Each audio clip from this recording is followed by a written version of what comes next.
mais yéen ñii nga xam ne yéen a dem dajaloo ci kër sëriñ si di wër di fen laa bëgg ngeen dakkal ko. Modou Boussa Dieng dégg naa ko mu naan muy génnee ab lii aw kayit naan lii mooy sama certificat xaw ma sama certificat lay wane xaw ma lu muy wane ah. dama lay wax ne bu ma ñëwee dinaa defar kayit wu mel ne nga defar yónnee la ko loolu taxut ñuy wax Modou man dama laa wax ne sa ndey Faati Mbàkke say loo mi ko jur sama ndey mbayloo mi ko jur ñoo bokk bàyyi mënoo maa réer ci Touba ñoo bokk benn dëkk xam naa la bu wér waat naa ko ci Serigne Touba Modou Boussa Dieng mosoo dugg ci benn école du arabe du français te maa ngi lay wax ne balaa nga may génneel ay kayit am na lu gën a gaaw wax ma ñetti nit ñoo xam ne yéen a promotionneur yéen a defandoo dara wala yéen a bokkoon ak classe di jàng ba ngay jógee daara ja am nga sikkim magum jëmm nga dëgg la nag def ngay cours de soir ci sama kanam xam naa ko waaye dama laa dégg nga ne yow yaa raw Jomaay yaa raw Sonko yaa ko wax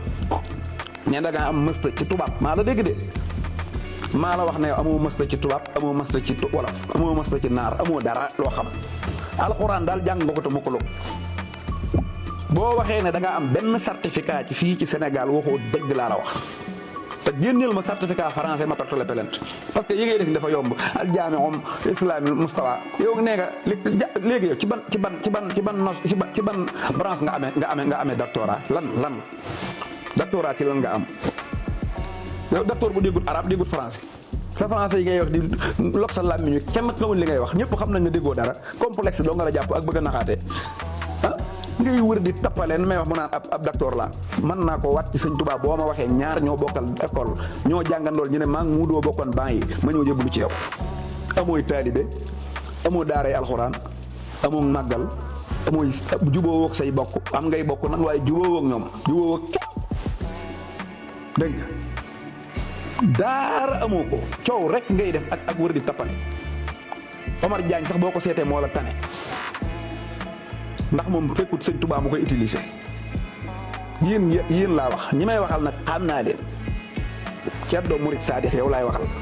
Xaadim Buso Imaam yow laay waxal Mam Mor Mbaay maa ngi leen di dégg ba ngeen wedde ne yéen a ma waroon woolu di ma jéem a wutloo xaalis ci coowul Omar Diagne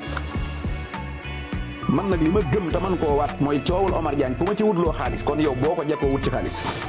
Sëriñ Tuubaa nag du ma nangu kenn di ko wuteb xaalis su doon da ngeen a toog fa ngeen toog di wax su ma neexee wax su ma neexee bañ a wax waaye kër Sëriñ Tuubaa gi ngeen ubbi taxaw ca naan da ngeen di defi conférence de presse boo xam ne la ko ëmb lépp politique la loolaa ma naqari loola laay wax loola laay kaas kër Sëriñ Tuubaa jumaay Sëriñ Tuubaa jee ngeen taxaw ànd ak Barthélémy Dias nekk fa naan da ngeen di politique di manifesté wu ci biir jumaa ji anam murit ak manifesté wu kan ngeen ci roy kan ngeen roy ci manifesté wu kan moo ma sa taxaw jumaay sëñ Tuubaa jooju di fa wax lu dul sëñ Tuubaa bay manifesté wu xanaa du tey la murid di am masa am lu leen naqari nga taxaw naan da ngay manifesté ñu ne looy manifesté nga naan daa am lu ñu waxoon sëñ Tuubaa 2015 lu tax waxoo ko woon boobu ba tey te ba ko nit ñi wax yéen lu ngeen ci am ngeen doon wut bu leen ma tax a wax benn mbàkke nag waxuma ak moom man ab taalibe laa bu leer nañ amul kenn koy laam-laamee sama taalibe waxuma ak benn cheikh waxuma ak kenn koo xam ne li ngay def Sëriñ Tuubaa tax nga di ko def waaye ñii làqatu bëgg a taal Sénégal bëgg a jaar ci li woote ay menace de mort naan bakkanu diw dagan na loolu procureur dégg na ko maa ngi koy déglu ba xam waaye ñooñu moom du ma leen bàyyi te lii ngeen di def man du ma ko nangu de fu ñu leen jaral dana ma ko jaral maag yéen a moomu leen nit ñi